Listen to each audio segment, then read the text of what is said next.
अस्सलाम वालेकुम। Lesson number 6 की ग्रामर सीखते हैं। पहले नंबर पे है द मॉडल वर्ब हुए, can, ability to do something. हुए का मतलब होता है कैन और एबिलिटी टू डू समथिंग। जब आप कोई चीज़ सीख लेते हैं, कोई स्किल सीख लेते हैं, कोई काम करना आपको आता है तो आप हुए का इस्तेमाल करते हैं। The modal verb हुए is used before a verb indicating acquiring an ability। क्या जाहिर करता है कि आप में वो काम करने की ability है through learning। Its negative form is पू हुए। मनफी बनाना हो, नेगेटिव सेंटेंस बनाना हो तो हम यूज़ करेंगे पू हुए। फॉर एग्जाम्पल्स देखते हैं। जैसे ही हम किसी ग्रामर की एग्जाम्पल्स देखते हैं तो हमें बड़े अच्छे से समझ आ जाती है। पहली एग्जाम्पल है वो हुए शेय हंस, मुझे चाइनीज़ लिखनी आती है। वो हुए शेय हंस, I can write Chinese language. वो不会做中国菜，मुझे चाइनीज़ खाना नहीं बनाना आता है। वो不会做中国菜，मुझे चाइनीज़ खाना नहीं बनाना आता है।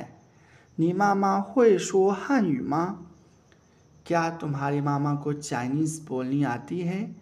你妈妈会说汉语吗？ क्या तुम्हारी मामा को चाइनीज़ बोलनी आती है?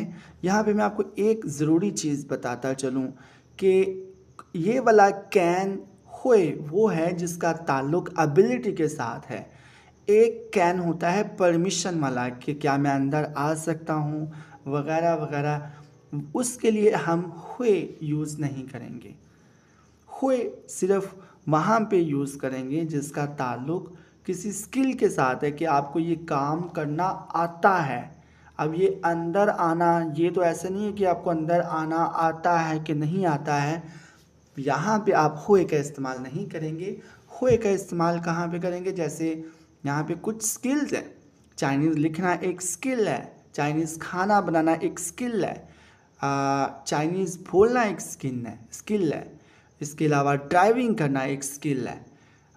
कोई भी स्किल से रेलेवेंट कोई बात हो रही है तो वहाँ आपने हुए यूज़ करना है। उसके अलावा आपने कैन के लिए हुए नहीं इस्तेमाल करना। सेकंड ग्रामर की तरफ चलते हैं।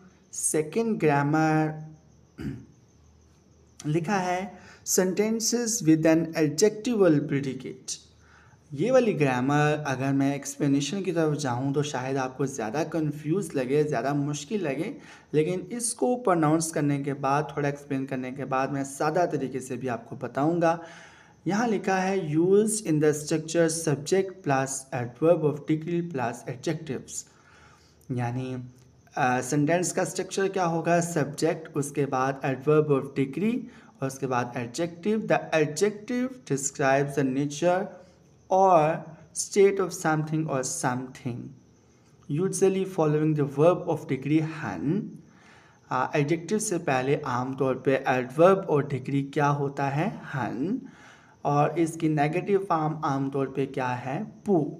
सब्जेक्ट प्लस पू प्लस एडजेक्टिव, हन को बिल्कुल ख़त्म ही कर दिया जाता है। एग्जाम्पल के सेंटेंसेस देखते हैं। वो हन हाओ, आई एम वेरी गुड। वो हन हाओ, आई एम वेरी गुड। अब सादा तरीके से अगर मैं यही चीज़ आपको बताऊं तो चाइनीज़ लोग आमतौर पे एडजेक्टिव के साथ हन का इस्तेमाल करते हैं, जो कि आमतौर पे उर्दू या इंग्लिश में नहीं होता। कि मैं ठीक हूँ, मैं बहुत ठीक हूँ, ऐसे आमतौर पे नहीं कहा जाता। कह भी देते हैं लोग, लेकिन आमतौर पे नहीं कहा जाता। चाइनीज़ लैंग्वेज में एडजेक्टिव के साथ हन इस्तेमाल किया जाता है। अगर हन नहीं इस्तेमाल करेंगे तो ये एक एबनॉर्मल सा सेंटेंस सुनने में फील होता है। सेकेंड एग्जाम्पल है वो मामा दा हानयू不好，वो मामा दा हानयू 不好， मेरी मामा की चाइनीज़ लैंग्वेज अच्छी नहीं है। 中国菜很好吃， चाइनीज़ खाने बड़े मज़े के होते हैं। 中国菜很好吃， चाइनीज़ खाने बड़े मज़े के होते हैं। यहाँ पे अगर हम हन को ख़त्म कर दें तो ये सेंटेंस बोलने में, सुनने में थोड़ा सा अजीब लगेगा। 中国菜好吃中国菜很好吃ये थोड़ा सा ज़्यादा नॉर्मल टोन दे रहा है। तो आपने भी अपनी स्पोकन लैंग्वेज में जब भी सेंटेंसेस वगैरह बनाएं तो एडजेक्टिव के साथ हन का इस्तेमाल करें। तीसरी ग्रामर की तरफ चलते हैं। थर्ड और लास्ट ग्रामर इस लेसन की है ज़म्मा।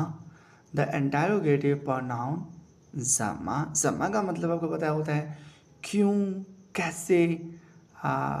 तो यहाँ पे कैसे एक्सप्लेन किया गया है, द इंटरोगेटिव प्रोनाउन ज़म्मा is use before a verb to ask about the manner of an action.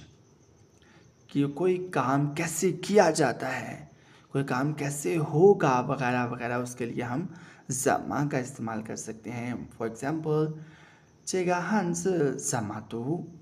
ये लफ्ज़ कैसे प्रोनाउंस करेंगे, ये चाइनीज़ वर्ड कैसे प्रोनाउंस करेंगे। 这个汉字怎么读?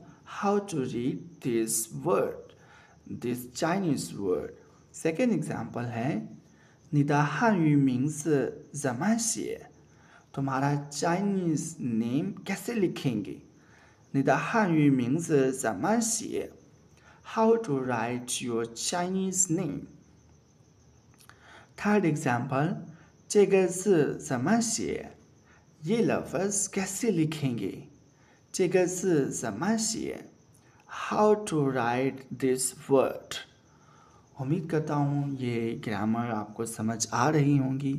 अगर समझ आ रही हैं तो मुझे सपोर्ट कीजिएगा, और अगर नहीं आ रही हैं तो आप मुझे बता सकते हैं, सजेशन दे सकते हैं कि किस तरह के वीडियो लेसन्स हों जो कि आपके लिए ज़्यादा हेल्पफुल हों, आपको ज़्यादा अच्छे से समझ आए। मैं आपके रिक्वायरमेंट के मुताबिक बनाने की कोशिश करूँगा। इसी के साथ इजाज़त है अपनी, तो हमें याद रखिएगा। अल्लाह हाफिज़।